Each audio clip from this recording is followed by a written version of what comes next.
लाल किला सिर्फ ईंट और पत्थर से बनी एक इमारत नहीं, बल्कि एक ऐसी गवाह है जिसने समय के साथ हर दौर को देखा है। मुगल साम्राज्य की चमक, ब्रिटिश हुकूमत का अंधकार और आजाद भारत का उभरता सूरज। अपनी बादशाहत कायम करने यहाँ कई हुकूमतें आईं और कई मिट गईं, लेकिन यह इमारत बीते दौर की न जाने कितनी कहानियाँ अपने साथ लिए सदियों से खड़ी है। ये सिर्फ एक इमारत नहीं, बल्कि हिंदुस्तान का अनमोल रत्न है। लेकिन क्या आपको पता है कि हर साल इंडिपेंडेंस डे पर प्रधानमंत्री लाल किले से देश का तिरंगा क्यों फहराते हैं? जबकि लाल किला तो मुगलों ने बनवाया था, लेकिन क्या ये सच है कि लाल किले को असल में पृथ्वीराज चौहान के नाना ने बनवाया था? और क्या राज छुपा है लाल किले के तहखानों में? दोस्तों, आज के इस वीडियो में हम आपको लाल किले के बारे में 22 ऐसी बातें बताएंगे जो शायद ही आपने कभी सुनी होंगी। बस इतिहास का ये रोमांचक सफर शुरू करने से पहले एक छोटा सा लाइक करके चैनल को सब्सक्राइब भी कर लीजिए। चलिए शुरू करते हैं। नंबर 22, लाल किला ये सिर्फ एक इमारत नहीं, बल्कि भारत के इतिहास का दिल है। और जब भी बात मुगलों की आती है तो दिल्ली शहर को भला कौन भूल सकता है? यमुना नदी के किनारे बसा ये शहर मुगलों का हेडक्वार्टर हुआ करता था। लाल किला ये नाम अंग्रेजों ने दिया था, जबकि इसका ओरिजिनल नाम था किला-ए मुबारक, जिसका मतलब है शुभ किला। इसे 1638 में मुगल बादशाह शाहजहां ने बनाने का हुक्म दिया था और पूरे 10 साल बाद 1648 में लाल किला बनकर तैयार हुआ। इसे सफेद संगमरमर और लाल बलुआ पत्थरों से बनाया गया। शाहजहां ने लाल किला बनवाने का उस समय सोचा जब उसने ये फैसला किया अब मुगल साम्राज्य की राजधानी आगरा से दिल्ली ट्रांसफर कर दी जाए। इसके बाद शाहजहां ने दिल्ली में एक शहर बसाया जिसका नाम रखा शाहजहानाबाद, जिसे आज के समय में पुरानी दिल्ली कहा जाता है। ये किला यमुना नदी के किनारे स्थित है और ताजमहल से लगभग 2.5 किलोमीटर की दूरी पर लोकेटेड है। नंबर 21, लाल किले में 2 मुख्य दरवाजे हैं, लाहौरी गेट और दिल्ली गेट। लाहौरी गेट का नाम लाहौरी दरवाजा इसलिए पड़ा क्योंकि मुगलों के जमाने में 3 शहर ऐतिहासिक और राजनीतिक रूप से बड़े महत्वपूर्ण थे, दिल्ली, आगरा और लाहौर। इस दरवाजे का जो आगे वाला हिस्सा है वह लाहौर शहर की तरफ है और इस किले के जो इंजीनियर थे वो भी लाहौर से थे, जिनका नाम था उस्ताद अहमद लाहौरी, इसलिए इसे लाहौरी दरवाजा कहा जाता है। लेकिन क्या आप जानते हैं कि इस गेट के ठीक सामने औरंगजेब ने एक दीवार बनवाई थी जिसे घूंघट वाली दीवार कहा जाता है। इसका मकसद किले की सुरक्षा को और मजबूत करना था। इसी घूंघट वाली दीवार पर खड़े होकर 15 अगस्त 1947 को प्रधानमंत्री पंडित नेहरू ने पहली बार आजाद भारत का तिरंगा झंडा फहराया था। नंबर 20, लाल किले में 2 खास हिस्से हैं, दीवाने आम और दीवाने खास। दीवाने आम यानी कि ऐसा शाही दरबार जो आम लोगों के लिए लगता था। दीवाने आम में मौजूद इस ऊंचे सिंहासन पर बैठकर बादशाह आम लोगों की समस्याएं सुनते थे और उनका समाधान करते थे। इस सिंहासन के नीचे संगमरमर की एक बड़ी सुंदर तख्त है जिस पर खड़े होकर वजीर आम जनता की फरियाद बादशाह को सुनाते थे। वहीं दीवाने खास केवल वीआईपी लोगों के लिए था, जहां बड़े मंत्री, राज्य के खास अधिकारी और सेनापति आते थे। यहाँ की सबसे शानदार चीज थी तख्ते ताऊस, जिसे पीकॉक थ्रोन भी कहा जाता है। यह सिंहासन सोने, चांदी और हीरे जवाहरात से बना था। इसमें भारत का सबसे कीमती हीरा कोहिनूर हीरा भी जड़ा था। इसके चर्चे सिर्फ हिंदुस्तान में नहीं बल्कि विदेशों में भी थे। इसी दीवाने खास में फारसी की वो मशहूर पंक्तियां लिखी हैं कि अगर फिरदौस बर्रुए जमी अस्त हमी अस्तो हमी अस्तो हमी अस्त। इसका मतलब अगर धरती पर कहीं स्वर्ग है तो वो यही है, यही है, यही है। नंबर 19, सबसे लास्ट मुगल बादशाह थे बहादुर शाह जफर और जब 1857 में ब्रिटिशर्स ने अटैक किया तब बहादुर शाह जफर को अपनी जान बचाकर यहाँ से भागना पड़ा। वह यमुना गेट के रास्ते से निकले थे और जाकर छुप गए थे हुमायूं के मकबरे में।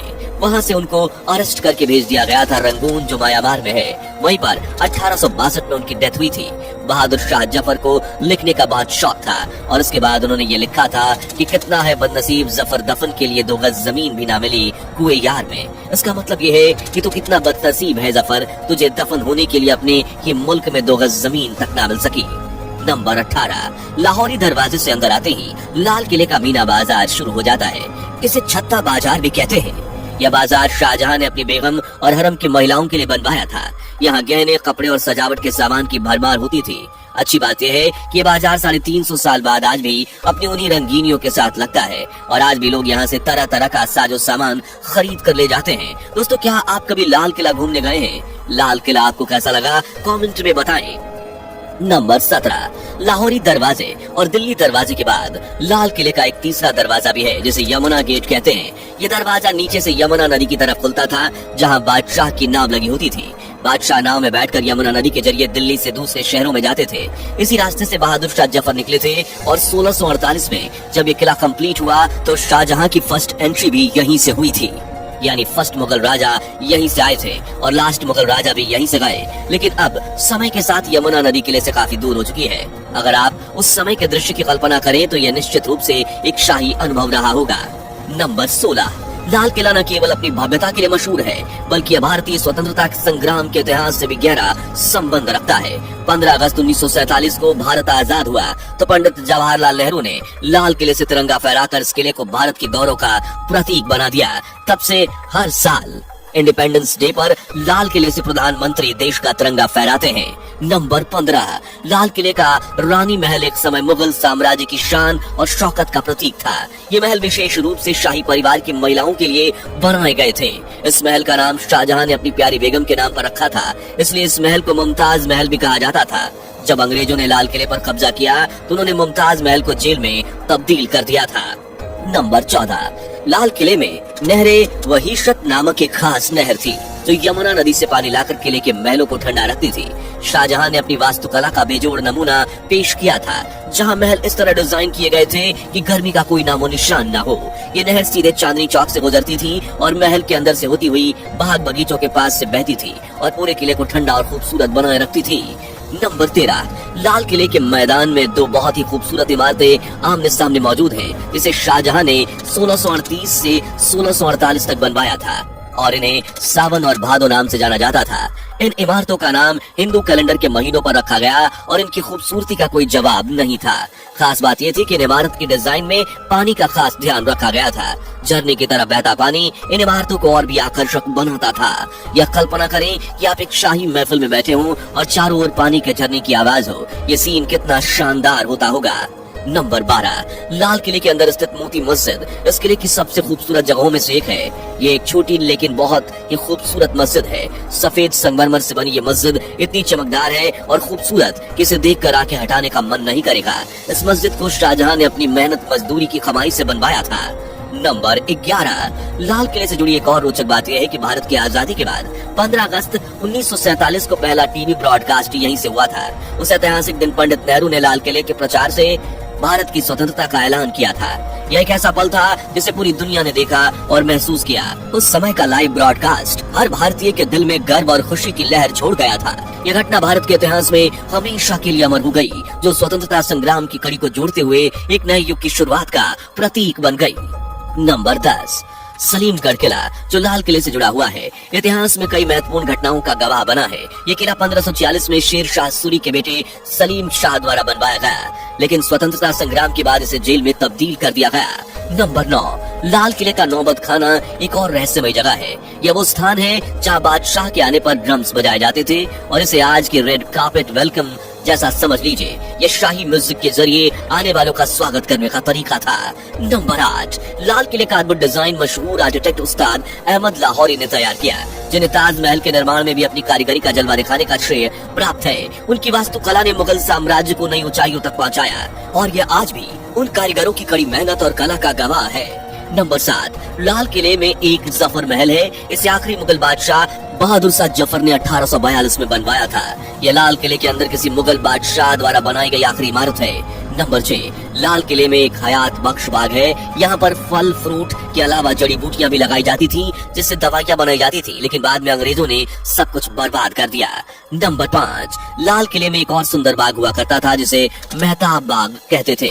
इस अंग्रेजों ने बर्बाद कर दिया था और इस बाग की जगह पर फौजियों के लिए बैरक बनवा दिए गए। अंग्रेजों ने लाल किलों की कई इमारतों को तोड़कर वहाँ अपनी जरूरत के हिसाब से दूसरी इमारतें बनवा ली थी। नंबर 4, दिल्ली के लाल किले के नीचे कई सुरंगें और तहखाने हैं और लाल किले के तहखाने हमेशा से रहस्यमय रहे हैं। इनमें से कुछ सुरंगें यमुना नदी तक जाती हैं तो कुछ सीधे आगरा के किले तक। हालांकि इन सुरंगों को अब तक बंद कर दिया गया है। नंबर 3, शाहजहां जिस समय मुगल साम्राज्य का बादशाह बना उस समय मुगल काल का सबसे सुनहरा दौर था। इस समय एक दूसरे राज्य आपस में नहीं लड़ा करते थे और न ही बाहर से कोई बड़ा आक्रमण हो रहा था। प्रजा भी बहुत खुश रहा करती थी। ये समय मुगल बादशाह शाहजहां के पसंद जैसा था। 1632 में ताजमहल बनना शुरू हो गया। इधर ताजमहल का काम चालू ही था, उधर दूसरी तरफ शाहजहां ने 1638 में दिल्ली में लाल किले का काम चालू करवा दिया था और 1648 में दिल्ली में लाल किला बनकर तैयार हो चुका था, लेकिन ताजमहल बनने में 22 साल लग गए। नंबर 2, शाहजहां को लाल और सफेद रंग बहुत पसंद था, इसलिए इस किले के निर्माण के लिए लाल पत्थरों का चुनाव किया गया। शाहजहां चाहते थे कि इस किले के निर्माण में किसी तरह की कोई कमी ना रहे और सुरक्षा की नजर से यह किला इतना मजबूत होना चाहिए कि दुश्मन का इस किले की तरफ नजर उठाकर देखना भी मुमकिन ना हो।